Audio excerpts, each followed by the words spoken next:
Not suffering in silence, but suffering in isolation. A consistent downward force.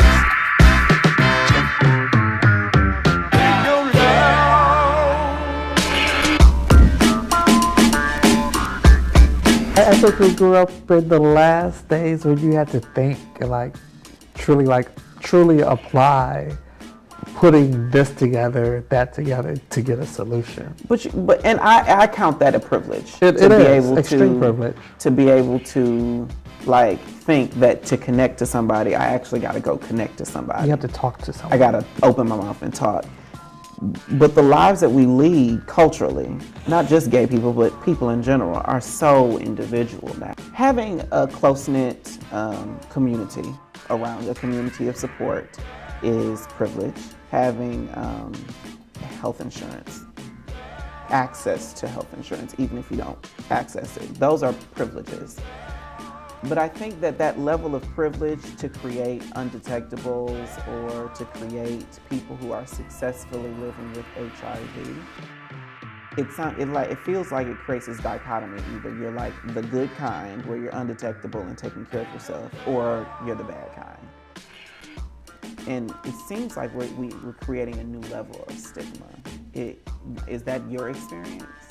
I would say no. And I think that is really a lot of the work that I have the ultimate privilege in doing with an organization that myself and two other colleagues created, Thrive SS, transforming HIV resentment into victory everlasting support services.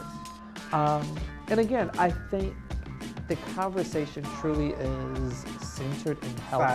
Sidebar. Every time you say everlasting and Thrive SS, I really want to be like, hold his everlasting arms and lean in. All we got is the universe, baby, okay? So I think the conversation is truly centered in health equity. And health equity is being able to provide an individual exactly what they need. Knowing that this person may need more than this person, and it's truly okay, you know?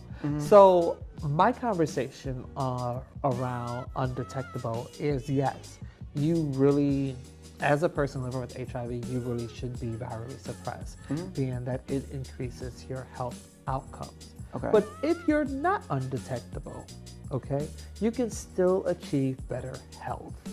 And that is through mental health support, that's through a positive support system, that's still consistently taking your medication every day, you know, to really drive down your level of virus to the lowest it could be.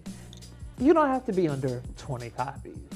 You don't have to be under 10 copies, you know? But again, you should be achieving or walking towards your ultimate health outcomes, which should be determined between you and your care team and your support system.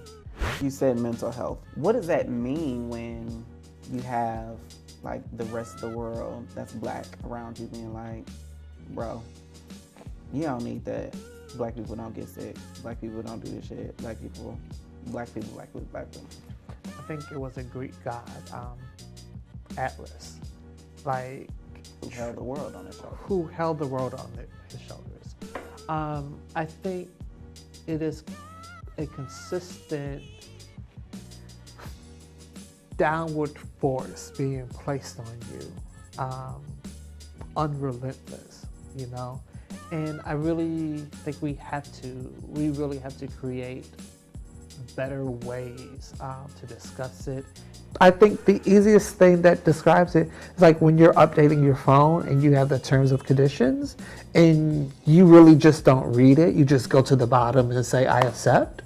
I think that's what happens when people learn their HIV status. Really? I've never heard it that way. I accept. And as you go on, I think you come into more of what does that accepting is.